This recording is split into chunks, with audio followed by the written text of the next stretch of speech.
وعن علي رضي الله عنه قال قال رسول الله صلى الله عليه وسلم ما منكم من أحد إلا وقد كتب مقعده من النار ومقعده من الجنة. علی بن ابی طالب رضی اللہ عنہ ارشاد فرماتے ہیں رسول اللہ علیہ السلام نے فرمایا تم میں سے کوئی بھی شخص ایسا نہیں ہے مگر اس کا ضرور ٹھکانہ لکھا گیا ہے جہنم میں بھی ومقعدہ اور اس کا ٹھکانہ من الجنت جنت میں. یہ واو بمعنی او ہے یعنی یا تو اس کا جنت میں ٹھکانہ لکھا گیا ہے ہمیشہ کے لیے یا جہنم میں. اگر کوئی ہمیشہ جہنمی ہے وہ تو ہے جہنم، اگر کوئی ہمیشہ جنتی ہے تو اس کے لیے عارضی دخول جہنم یہ عارض نہیں. اگر عارضی جہنم میں چلا جاتا ہے گناہوں کی وجہ سے تو اس میں کوئی تعارض نہیں. قالوا یا رسول اللہ، صحابہ کرام نے عرض کیا اللہ کے رسول علیہ السلام افلا نتکل علی کتابنا، کیا ہم اپنے اس تقدیر پر تکیہ نہ لگائیں، توکل نہ کریں، وندع العمل اور عمل کو نہ چھوڑیں. جب لکھا گیا ہے ویسے بھی لکھا گیا ہے یا جنت یا جہنم، پھر عمل کی کیا ضرورت ہے؟ کیا ہم اس تقدیر پر جو لکھا ہوا ہے کتاب اس پر اعتماد کر کے نہ بیٹھے، تکیہ لگا کر نہ بیٹھے؟ قال فرمایا اعملوا، عمل کرو اللہ کے بندو، عمل کیا کرو. جو وَكُلٌّ مُيَسَّرٌ لِمَا خُلِقَ لَهُ، بس ہر ایک کے لیے وہ عمل آسان کیا گیا ہے جس کے لیے اسے پیدا کیا گیا ہے. پیدا تو عبادت کے لیے ہے لیکن تقدیر میں وہاں جو اس کے لیے لکھا گیا ہے وہ کام اس کے لیے آسان ہو جائے گا. دیکھو ہم نے ذکر کیا تھا کہ کوئی تقدیر ایسے نہیں ہے کہ جس کے لیے سبب نہ ہو. دنیا دار الاسباب، دنیا دار الاسباب. تقدیر میں لکھا ہوا ہے کہ یہ حج پہ جائے گا تو اسباب تو استعمال کرے گا نا بھائی، پیسے کمائے گا، پھر جہاز میں بیٹھے گا، ٹھیک ہے نا.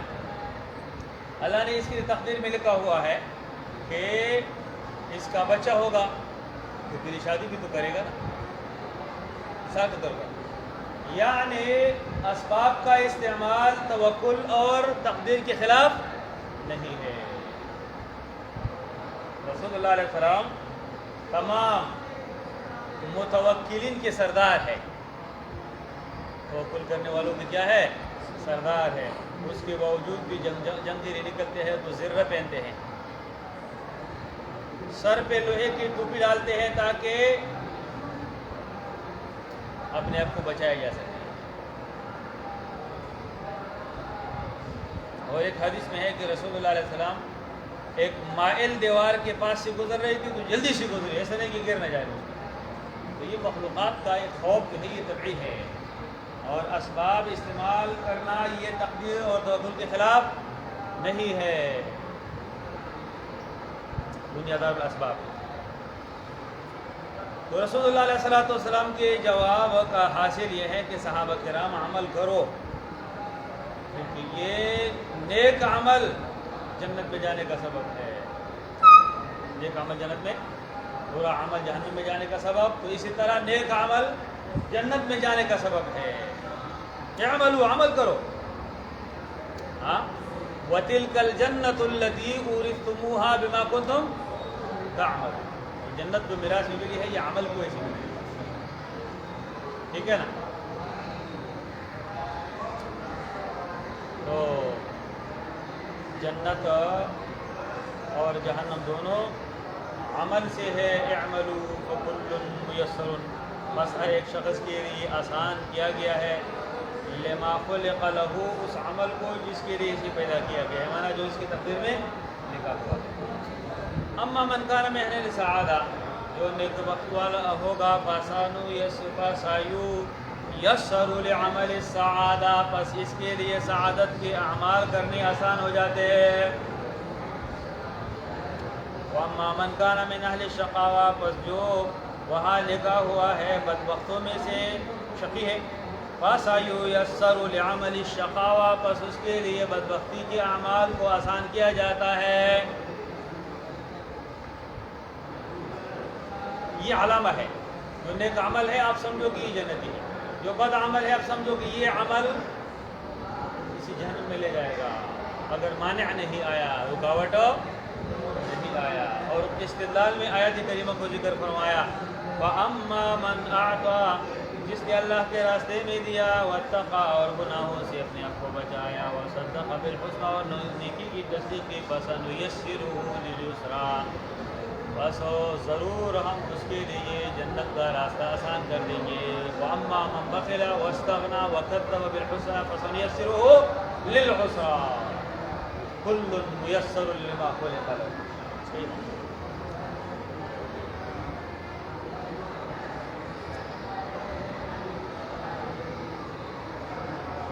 تو صحابہ نے عرض کیا ہے رسول اللہ تقدیر اگر ہے تو عمل کی کیا ضرورت ہے، بس ہم نے تو تقریر کے مطابق جو لکھا ہوا ہے وہاں جانے، آپ نے فرمایا عمل کرو۔ ہاں، عمل سے بنتی ہے زندگی، جنت بھی جہنم بھی۔ یہ خاکی اپنی فطرت میں نہ ناری ہے نہ نوری، انسانی فطرت نہ ناری ہے نہ نوری ہے، یہ عمل سے بنتی ہے زندگی، جنت بھی جہنم بھی، اسی سے بنتا ہے۔ اور پھر آسان بھی ہے اس کے لیے، جو جس کا ٹھکانہ ہے وہ عمل اللہ نے آسان کر لیا، قرآن سے سدھا لیا فَأَمَّا مَنْ أَعْطَىٰ وَاتَّقَىٰ وَصَدَّقَ بِالْحُسْنَىٰ فَسَنُيَسِّرُهُ لِلْيُسْرَىٰ۔ وعن أبي هريرة رضي الله عنه قال قال رسول الله صلى الله عليه وسلم إن الله كتب على ابن آدم حظه من الزنا أدرك ذلك لا محالة، وزن العين النظر، وزن اللسان المنطق، والنفس تمنى وتشتهي، والفرج يصدق ذلك ويكذبه، متفق علیہ۔ ابو ہریرہ ارشاد فرماتے ہیں رضی اللہ عنہ، رسول اللہ علیہ وسلم نے فرمایا ان اللہ كتب علی ابن آدم حظه من الزنا، لیکن اللہ تعالیٰ نے بنی آدم پر اس کے گناہ کا حصہ لکھا ہوا ہے، اس کی زنا کا حصہ لکھا ہوا ہے۔ ادرک ذلک لا محالہ، یہ اسے ضرور گر لے گا، پالے گا۔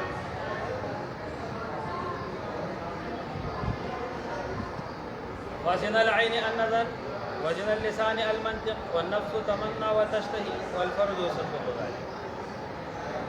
ان اللہ کتب، اس کے دو معنی ہیں، ان اللہ کتب یقین اللہ تعالیٰ نے، اثبت علیہ الشہوات والمیل الی النساء، اللہ تعالیٰ نے لکھا ہے ایک انسان پر اس کا زنا کا حصہ لکھا ہے۔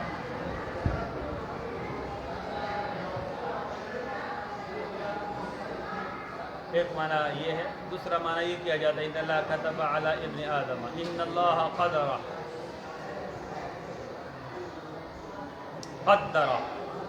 یقین اللہ تعالیٰ نے تقدیر میں لکھا ہے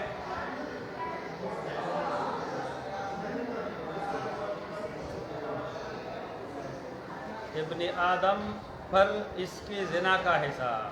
اس میں سوال یہ آتا ہے کہ ابن آدم میں تو انبیاء علیہ السلام بھی داخل ہے، اعوذ باللہ، کہ ان پر بھی زنا کو لکھا گیا ہے اور ضرور اسے گھیر لیں گے؟ جواب یہ ہے ان اللہ کتب علی ابن آدم، یہ قضیہ محملہ ہے، اس میں سور نہیں ہے نا، نہ کل کا سور ہے نہ بعض کا ہے، محصورہ نہیں ہے، محملہ ہے۔ اور قضیہ محملہ جزیہ کی قوت میں ہوتا ہے، اس کی قوت میں ہوتا ہے مناطقہ کہتے ہیں۔ قضیہ محملہ جو ہے یہ جزیہ کی قوت میں ہوتا ہے۔ مقصد یہ ہے کہ بعض انسانوں پر اللہ نے جب وہ جزیہ کی قوت میں ہوا تو جزیہ ہو گیا، بعض انسانوں پر اللہ نے، اور انبیاء اس سے نکلے ہیں استثناء عقلی کے ساتھ اور دیگر دلائل کے ساتھ۔ انبیاء علیہ السلام اس سے خارج ہے استثناء عقلی اور دیگر دلائل کے ساتھ۔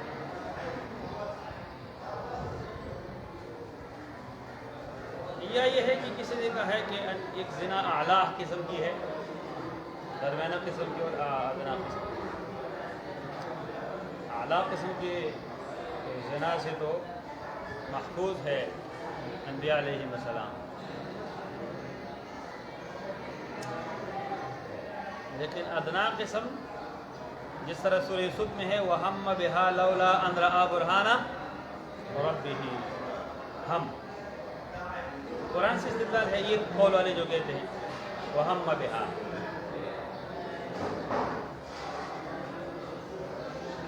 تو انبیاء علیہ السلام اس سے خارج ہے استثناء عقلی کے ساتھ اور دیگر دلائل کی وجہ سے پہلا قول زیادہ راجح ہے۔ وفی روایت مسلم کی ایک روایت میں ہے فرمایا کتب علی ابن آدم نصیبہ من الزنا آدم کے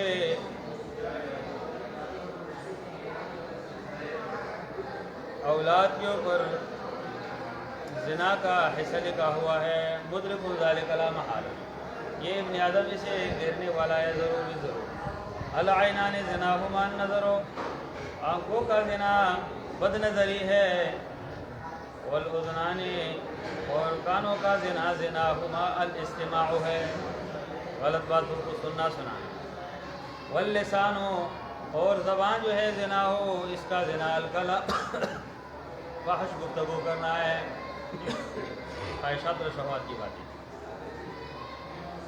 والید اور ہاتھ جو ہے زنا اس کا زنا البطش پکڑنا ہے والرجل پاؤں جو ہے اس کا زنا الخطا قدم لینا ہے آگے والقلب اور دل جو ہے یہ گناہ چاہتا ہے وہ تمنا اور تمنا بھی کرتا ہے وَيُصَدِّقُ ذَلِكَ الْفَرْجُ اور فرج اس کی تصدیق کرتا ہے وَيُكَذِّبُهُ اور یا تکذیب کرتا ہے یا تصدیق کرتا ہے یہ سارے زنا کے اقسام ہیں نظر کا زنا کانوں کا زنا زبان کا زنا ہاتھوں کا پاؤں کا وَيُصَدِّقُ ذَلِكَ اور تصدیق کرتا ہے فرج یا پھر تکذیب کرتا ہے یا گناہ کرتا ہے فرج یا پھر انکار کرتا ہے اللہ سے ڈرتا ہے تو وہ گناہ نہیں کرتا۔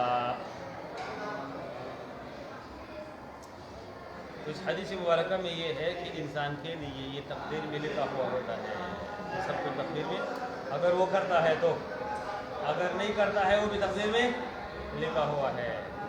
میں نے آپ سے کہا تھا جو بھی کچھ ہے یہ اللہ کی تقدیر اور علم اور مشیت و ارادے کے بغیر نہیں ہو سکتا ہے کوئی نیکی کرے یا پھر کوئی برائی کرے۔ وعن عمران بن حسین رضی اللہ عنہما ان رجلین من مزینہ دو بندے مزینہ قبیلے سے دونوں نے کہا یا رسول اللہ ارأیت ما یعمل الناس اليوم آپ خبر دے لوگوں کے ان اعمال کے بارے میں یعمل الناس جو لوگ کرتے ہیں یوم آج وَيَقْدَحُونَ فِيهِ اور اس میں کوشش کرتے ہیں یا رسول اللہ لوگ جو اعمال کرتے ہیں اس کے بارے میں خبر دے اس کے بارے میں کوشش کرتے ہیں اَشَيْءٌ قُضِيَ عَلَيْهِمْ کیا یہ کوئی چیز ہے قُضِيَ عَلَيْهِمْ کہ ان کے اوپر فیصلہ ہوا ہے وَمَضَافِهِمْ اور ان کے اوپر نافذ ہوا ہے من قدر سبقہ اس تقدیر سے جو اللہ کے علم ازلی ہے یا رسول اللہ یہ جو لوگ اعمال کرتے ہیں اعمال تو یہ اعمال جو ہے نیک اعمال یا برے اعمال یا دنیاوی اعمال جو لوگ کرتے ہیں یہ اعمال انسان کے اوپر لگے ہوئے ہیں ایک تقدیر کے اندر او فیما یستقبلون به مما آتاہم اور یا پھر یہ مستقبل بھائی نیچے دیکھو چھوڑو اس کو بولا لا او فیما یستقبلون اور یا پھر یہ اعمال جو انسان کرتے ہیں اس وجہ سے ہے یستقبلون کہ کسی آئندہ کریں گے مستقبل میں کریں گے مما آتاہم بہ نبیہم یہ ان میں سے ہے جو ان کے پاس ان کی نبی لے کر آئے ہیں وثبتت الحجہ علیہم اور ان پر نبی کی طرف سے حجت قائم ہو گئی ہے۔ سوال کا حاصل یہ ہے رسول اللہ علیہ السلام یہ جو لوگ اعمال کرتے ہیں یہ اعمال یا تو تقدیر میں لکھا ہوا ہے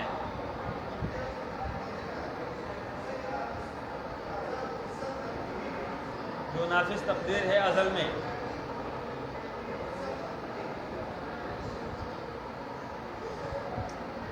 اور یا پھر یہ اعمال جو ہے وہ ہے کہ جو مستقبل میں انسان کرتے ہیں، یہ نبیوں نے ان کو بتایا ہے، نبیوں نے ان کو بتایا ہے۔ اس سے مراد وہ اعمال ہے جن پر سزا جزا ہو۔ یہ انسان جو عمل کرتے ہیں یہ سزا جزا والے، یہ نبیوں نے ان کو بتایا ہے یا تقدیر میں ان کے اوپر لکھا گیا ہے؟ قال اللہ نہیں، بل شیء قضی علیہ، بلکہ یہ ایک چیز ہے جن کا فیصلہ ان پر ہوا ہے، ومضافیہم، اور جو ان کے اوپر ازل میں نافذ ہوا ہے، ان کے اوپر ازل میں۔ دیکھو یہ اعمال جو ہم کرتے ہیں، عام انسان کرتے ہیں، یہ تقدیر میں لکھا ہوا ہے، سوال کا حاصل ہے، یا یہ اعمال جو کرتے ہیں یہ بلا تقدیر ہے جو یہ لوگ کرتے ہیں؟ بس ان کے اوپر ہے کہ یہ کرے یا نہ کرے، پھر لکھا جائے گا۔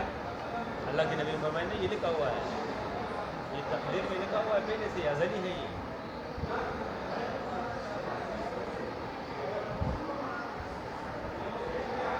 ٹھیک ہے نا؟ اور رسول اللہ علیہ السلام نے تصدیق کے لیے، اپنے اس بات کے استشہاد کے لیے قرآن پاک کی آیت تلاوت کی، وَنَفْسٍ وَمَا سَوَّاهَا، اور قسم ہے نفس کا، نفس کی قسم، وما سواہا، اور اس ذات کی قسم، سواہا، جس نے نفس کو برابر کیا ہے، بنایا ہے، فَأَلْهَمَهَا فُجُورَهَا، بس اللہ نے الہام کیا اس کو، اس کے گناہ کا اور اس کے تقوی کا۔ الہمہا کون سا جگہ ہے؟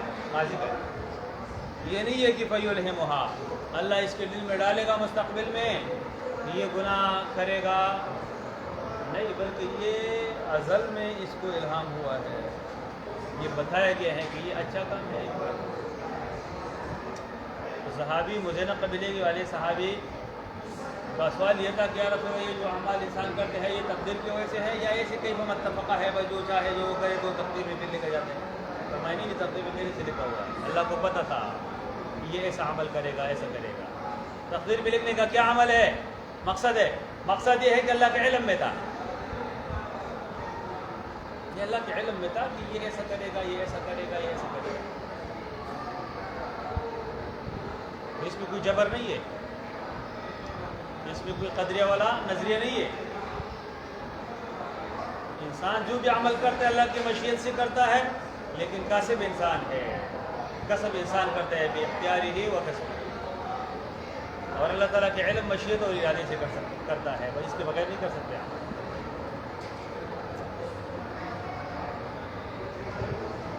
سمجھ میں آ گیا کہ نہیں؟ وعن ابی ہریرہ قال قلت یا رسول اللہ انی رجل شاب، اور ابو ہریرہ سے روایت ہے، فرمایا میں نے کہا یا رسول اللہ ایک نوجوان آدمی ہوں، میں ایک نوجوان آدمی ہوں، وانا خاف، میں مجھے خوف ہے، علی نفسی، اپنے نفس کے اوپر، العنتا، مشقت میں پڑنے کا، بدبختی میں، مشقت میں پڑ جاؤ، گناہ میں نہ پڑ جاؤ کہیں، میں نوجوان ہوں کہ گناہوں میں نہ پڑو، ولا اجد، میں نہیں پاتا، ما، وہ چیز، اتزوج بھی ہے جس کے ذریعے سے میں نکاح کر سکوں، مہر ہے دن میں غریب آدمی، بات تو پھر جہادوں کی برکتوں سے اور غنیمتوں کی برکتوں سے صحابہ مالدار ہو گئے تھے، پورا نکلے مالدار ہو گئے بات رسول اللہ علیہ وسلم کے بعد، پھر اس وقت اتنا غریب ہے کہ پیٹ بھرنے کی شرط پر رسول اللہ کے ساتھ سنتا کرتا ہے کہ بس صرف مجھے روٹی ملے، بس مجھے روٹی، جس کے بچے ہیں نہ اولاد ہے، کچھ نہیں، اب نکاح نہیں کر سکتا ہوں یا رسول، پیسی ما اتزوج بھی النساء کأنہ یستأذنہ فی الاختصاء، راوی کہتے ہیں گویا کہ یہ اجازت چاہ رہا تھا فی الاختصاء، اپنے آپ کو خسی کرنے میں، یا رسول اللہ میں عنت سے ڈرتا ہوں، گناہ میں، زنا میں پڑنے سے ڈرتا ہوں، آپ مجھے اجازت دیجیے کہ میں اپنے آپ کو کیا کرو، نامرد کرو، بے شہوت کرو، خسی کرو اپنے آپ کو۔ اللہ، صحابہ کو یہ خوف تھا، عثمان بن مسعود رضی اللہ عنہ نے بھی اجازت چاہی تھی رسول اللہ سے، اس طرح کے مشکات کی نشانی میں آ جائے گا۔ قال، راوی کہتے ہیں فسکت عنی، ابو ہریرہ کہتے ہیں رسول اللہ مجھ سے خاموش ہوئے، ثم قلت مثل ذلك فسکت عنی، پھر دوبارہ میں نے ایسا ہی کہا، پھر بھی خاموش رہے، ثم قلت مثل ذلك، پھر میں نے اسی طرح کہا، فسکت عنی، بس آپ مجھ سے خاموش ہوئے، ثم قلت پھر میں نے کہا مثل ذلك اسی طرح 3 بار. وقال النبی علیہ السلام نے جواب میں بالآخر فرمایا یا ابا ہریرہ اے ابو ہریرہ جف القلم بما انت لاق. جف القلم خوش ہو گیا ہے قلم بما اس سیاہی کے ساتھ انت لاق اس تقدیر کے ساتھ انت لاق جس سے آپ سامنا کرنے والے ہو. جس عمل کا بھی آپ نے سامنا کرنا ہے نا بہر اللہ کو پتہ ہے. وہ تقدیر میں لکھا ہوا ہے وہ تقدیر کے اوپر سے بھی قلم خشک ہو گیا ہے. اب دوبارہ اس میں سیاہی نہیں ہے کہ آپ کی اس تقدیر کو مٹا دے یا اس کو چینج کر کے دوسرا لکھ دے. قلم خشک ہو گیا ہے کنایا ہے عن الامساک عن امساک القلم. تو قلم ابھی بھی لکھ سکتا ہے.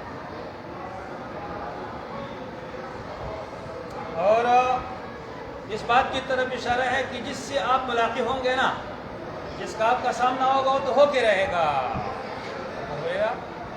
اگر عنت اور زنا لکھا ہوا ہے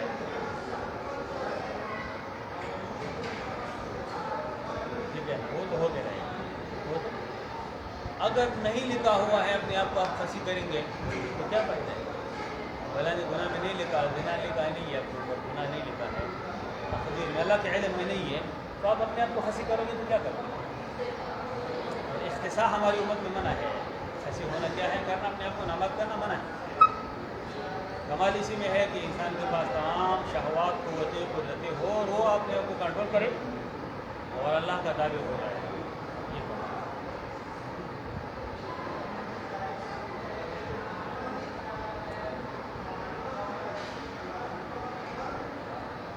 فاختص علی ذلک اس کے باوجود آپ اپنے آپ کو خسی کرو اور ذریعہ اپنے آپ کو چھوڑ دو.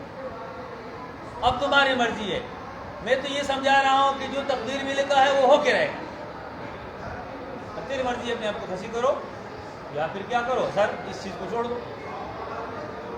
سر یہ ہے کہ جو کچھ ہوگا وہ تقدیر میں لکھا ہوا ہوگا لہذا خسی ہونا اپنے آپ کو کیوں خسی کرو تقدیر پر ایمان رکھو.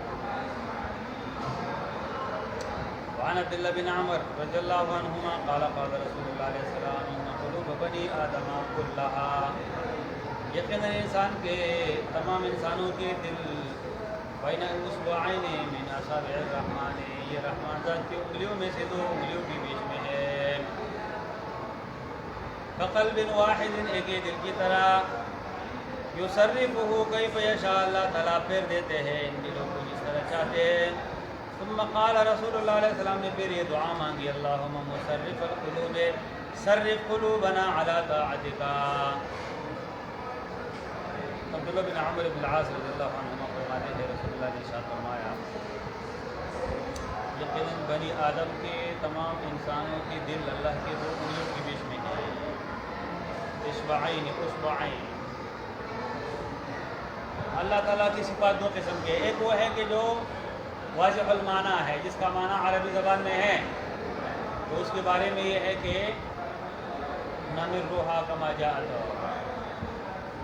نمرها کما جاءت جس طرح یہ صفات وارد ہے اسی طرح لغوی معنی کر کے سیدھا ہم اس کے اوپر سے گزریں گے.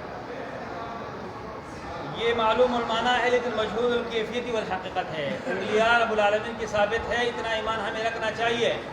اب اس کی کیفیت ہے تو حقیقت اللہ کو معلوم ہے.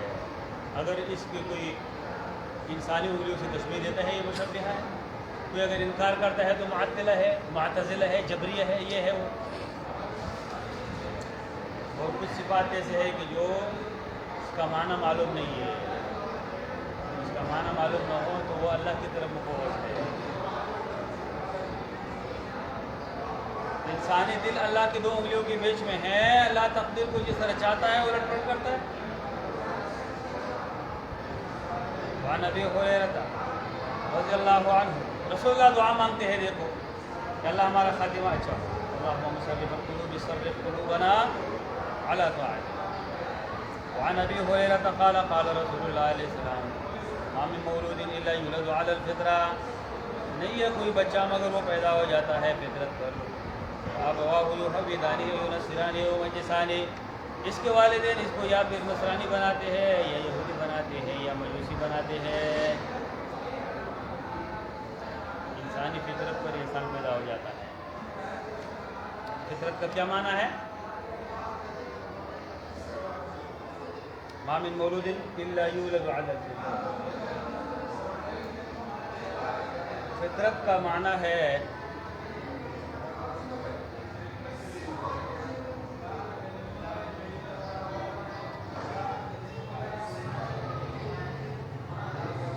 فطرت کے کچھ معنی ہیں. ایک معنی فطرت کا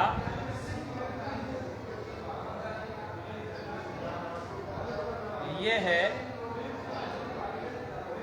کہ فطرت بمعنی معرفت ہے اور فطرت اسلامی ہے.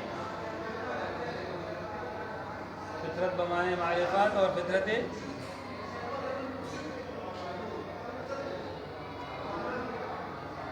اسلامی. اور امام ابن قیم کہتے ہیں رحمہ اللہ کہ اکثر فطرت اسی معنی میں معرفت اور فطرت اسلامی. دوسرا معنی فطرت کا وہ یہ ہے قابلیت اور صلاحیت حق.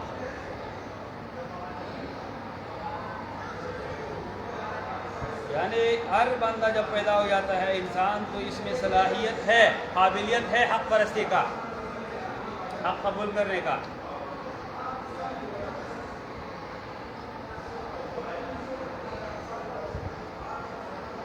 یا فطرت کا معنی یہ ہے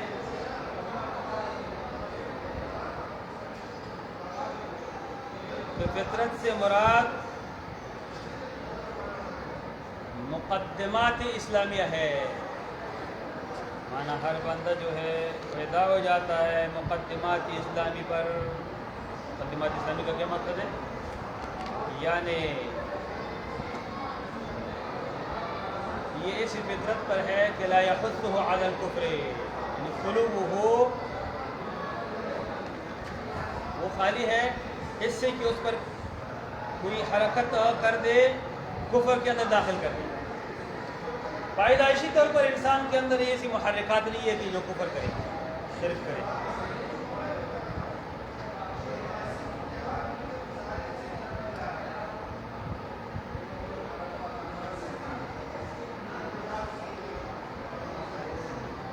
والدین اس کو گمراہ کرتے ہیں، یہودی بناتے ہیں، نصرانی. اور رسول اللہ نے مثال دیا ہے کما تنتج البہیمۃ، جس طرح بچہ جنتا ہے کوئی جانور، بہیمتن بچہ جمعاء مکمل.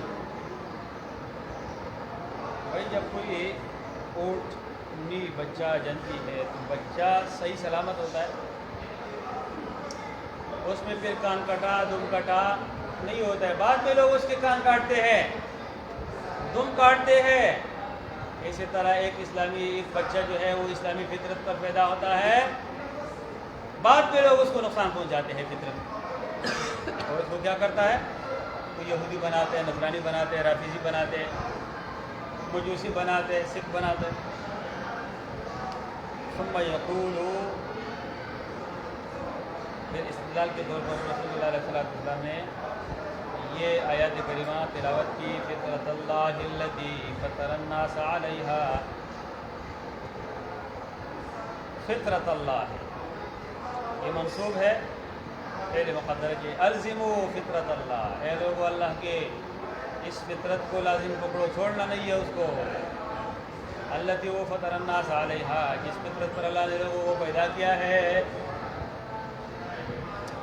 لا تبدیل لخلق اللہ، اللہ کی مخلوق میں کوئی تبدیلی نہیں. ذالک الدین القیم، یہ ایک مضبوط دین ہے. فطری دن کو لازمی پکڑو، فطرت اللہ.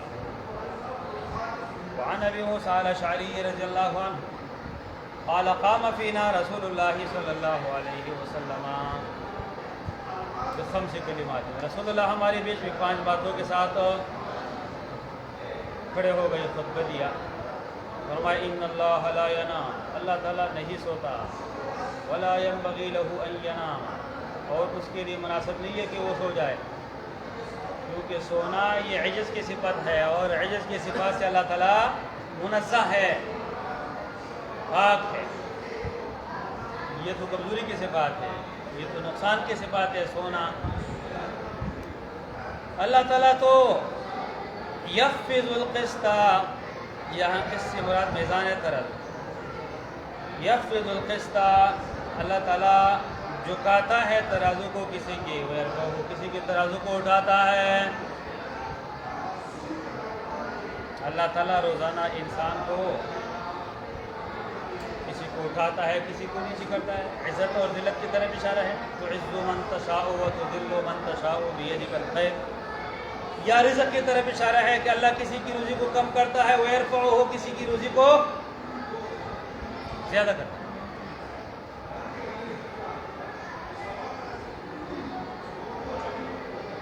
یرفع الیہ عمل اللیل قبل عمل النہار، دن سے پہلے اللہ تعالیٰ کی طرف اٹھا دیا جاتا ہے رات کے اعمال کو، وعمل النہار قبل عمل اللیل، دن کے اعمال اللہ کی طرف اٹھائے جاتے ہیں رات کے عمل سے پہلے۔ حجابہ النور، اللہ کے سامنے جو پردہ ہے وہ نور کا ہے، نور کا پردہ ہے۔ لو کشفہ، اگر اللہ اسے ہٹا دے، لأحرقت، ضرور جلا دے گا، سبحات وجہہ، اس کے چہرے مبارک کے شغلے، نور کی شغلے، انوارات حسن کی شغلے۔ منتہا الیہ بصرہ من خلقہ، اس تمام مخلوقات کو جس تک رب العالمین کی بصر کا انتہا ہے، مطلب تمام مخلوقات چل جائیں گے، اللہ تعالیٰ سے تو کوئی چیز پوشیدہ نہیں، ہر چیز تک اللہ کی نظر پہنچتی ہے۔ اللہ کے لیے روزانہ کل یوم ہوا فی شأن، روزانہ اللہ تعالیٰ الگ الگ حکمتوں میں ہے۔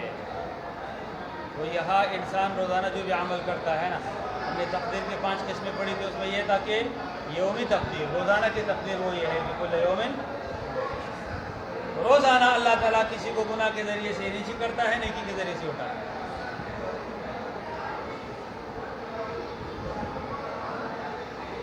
یخفض القسط ویرفع،